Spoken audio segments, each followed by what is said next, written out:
윤석열 대통령이 쌍특검법에 대한 거부권을 행사하면서 여야 공방에 불이 붙었습니다. 네, 먼저 국회 연결해 보겠습니다. 장규행 기자.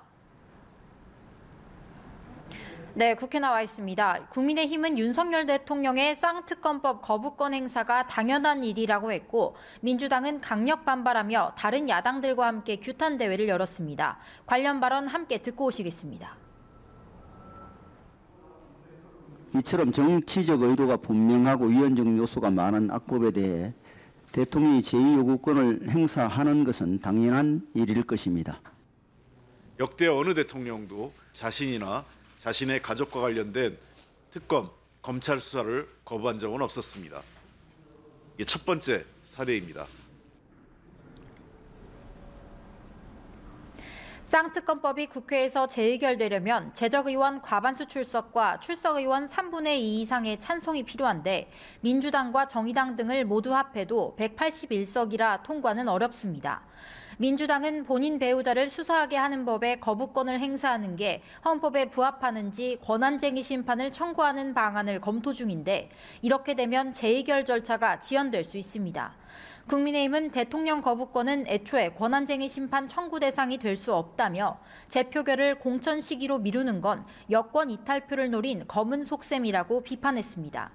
한편 여야 원내대표는 오늘 오후 김진표 국회의장 주재로 만나 이태원 참사 특별법에 대한 논의를 이어갑니다. 야당은 진상규명을 위해 특별조사위원회를 구성해야 한다는 입장이고 여당은 피해자 지원과 재발 방지에 초점을 맞추자는 입장입니다. 합의점을 찾지 못하면 야당은 오는 9일 본회의에서 법을 강행 처리하기로 했습니다. 장 기자, 이번엔 여야 지도부 상황도 전해주실까요?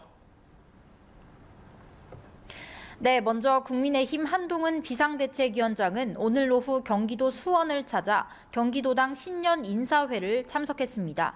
총선의 최대 승부처로 꼽히는 수도권을 찾아 당원들을 격려할 예정인데 수도권 위기론에 어떻게 대응할지 주목됩니다.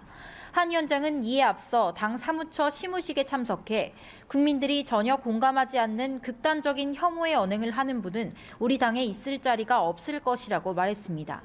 민주당 이재명 대표는 흉기 피습의 여파로 나흘째 서울대병원에 입원 중인데 회복세를 보이는 걸로 알려졌습니다. 어제부터 미음 식사를 했고 간단한 의사소통도 가능한 걸로 전해졌습니다. 이 대표의 복귀 시점은 최소 열흘에서 2주 뒤가 될 거란 전망이 나옵니다. 이런 가운데 민주당은 이명백 고려대 명예교수를 공천관리위원장으로 임명한 데 이어 오늘 공관위원 명단을 발표하며 총선 준비에 속도를 냈습니다. 한편 여야는 총선 공천 과정에서 증오 정치를 조장하는 발언을 한 인사들에게 강력한 불이익을 주는 방안을 검토 중인 걸로 전해졌습니다. 다만 혐오나 증오 표현을 규정할 객관적 기준을 마련하기 어렵다는 점에서 실제 실행되기까진 쉽지 않을 거란 분석도 있습니다. 지금까지 국회에서 전해드렸습니다.